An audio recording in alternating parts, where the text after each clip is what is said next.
বিশ্লেষকরা বিশ্বাস করেন গাজা যুদ্ধ ইসরায়েলের অস্ত্রশিল্পের সবশেষ পরীক্ষাগার হয়ে উঠেছে, কারণ ইসরায়েল ফিলিস্তিনিদের ওপর আক্রমণে তাদের অস্ত্রই পরীক্ষা করছে। যেন তেন অস্ত্র নয়, বর্বরতার, নিষ্ঠুরতার সব সীমা অতিক্রম করে ফেলেছে। ইসরায়েলি সেনারা এমন অস্ত্র ব্যবহার করছে যা ফিলিস্তিনিদের শরীর পুড়িয়ে ছাই করে দিচ্ছে।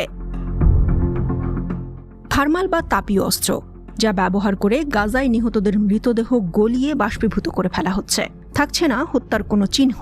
Euro Mediterranean human rights monitor এক প্রতিবেদনে বলেছে যে গাজার মানবাধিকার গোষ্ঠীগুলো যে সাক্ষ্য দিচ্ছে তার অর্থ আবাসিক এলাকার বাড়িগুলোতে ইসরায়েলি সেনাদের বোমায় নিহতদের মৃতদেহ বাষ্পীভূত বা গলে গেছে বলে মনে হচ্ছে।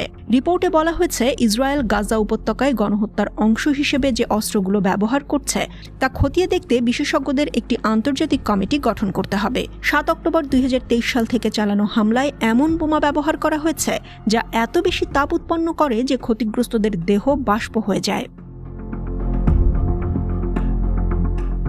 ইউরোমেড মনিটরের রিপোর্ট অনুসারে গাজায় হাজার হাজার মৃতদেহ নিখোঁজ রয়েছে এবং সেগুলো আর নেই, পুড়ে ছাই হওয়ার আশঙ্কাই বেশি, যা আক্রমণে ব্যবহৃত বোমার ধরন সম্পর্কে প্রশ্ন তোলে। প্রতিবেদনে যোগ করা হয়েছে যে গাজায় বিস্ময়করভাবে এত বেশি মানুষের মৃত্যু থার্মাল বোমা বা ভ্যাকুয়াম বোমার ব্যবহারকে প্রশ্নবিদ্ধ করেছে। হামাসের গুহা এবং ভূগর্ভস্থ টানেল ধ্বংস করার জন্য আইডিএফ এই বোমাগুলো ব্যবহার করেছে। ইসরায়েল দাবি করেছে ফিলিস্তিনি প্রতিরোধ আন্দোলন হামাস তাদের কর্মকাণ্ডের জন্য স্কুল, হাসপাতাল এবং অন্যান্য বেসামরিক অবকাঠামোর নিচে সুড়ঙ্গের একটি বিস্তৃত নেটওয়ার্ক খনন করেছে। তবে ইসরায়েলের এই দাবিগুলো কখনোই সম্পূর্ণরূপে যাচাই করা যায়নি এবং কিছু ক্ষেত্রে মিডিয়া তদন্তে প্রমাণিতও হয়নি। প্রতিবেদনে আরও বলা হয়েছে গাজার এক বাসিন্দা আহমেদ ওমর গত 15 অক্টোবর বিমান হামলায় তার বাবা মা সহ পরিবারের 15 সদস্যকে হারিয়েছিলেন। ওমর ইউরোমেড মনিটরকে বলেছেন যে নিহতদের মৃতদেহ উদ্ধারের জন্য কঠোর প্রচেষ্টা সত্ত্বেও 3 জনের মৃতদেহ খুঁজে পাওয়া যায়নি। এমন ঘটনা আরও অনেকেই জানিয়েছেন। গাজা সিভিল ডিফেন্স সার্ভিসও বেশ কয়েকটি বিবৃতিতে ভুক্তভোগীদের মৃতদেহ পুড়িয়ে ফেলা এবং তাদের ছাইয়ে রূপান্তরিত করার ইঙ্গিত করেছে।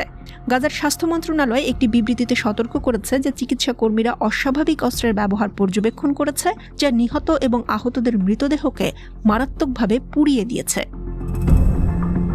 ইউরোমেড মনিটর বলেছে ইসরায়েলের থার্মোবরিক বোমা সহ আন্তর্জাতিকভাবে নিষিদ্ধ অস্ত্রের সম্ভাব্য ব্যবহারের বিষয়ে একটি আন্তর্জাতিক তদন্ত শুরু করতে হবে। 1899 এবং 1907 সালের হেগ কনভেনশন, 1949 সালের জেনেভা কনভেনশন এবং আন্তর্জাতিক মানবাধিকার আইন সবই জনবহুল বেসামরিক এলাকায় বেসামরিক মানুষের ওপর থার্মোবরিক বোমার ব্যবহার নিষিদ্ধ করেছে। আন্তর্জাতিক অপরাধ আদালতের রোম সংবিধিও থার্মাল বোমার ব্যবহারকে যুদ্ধাপরাধ হিসেবেই গণ্য করে।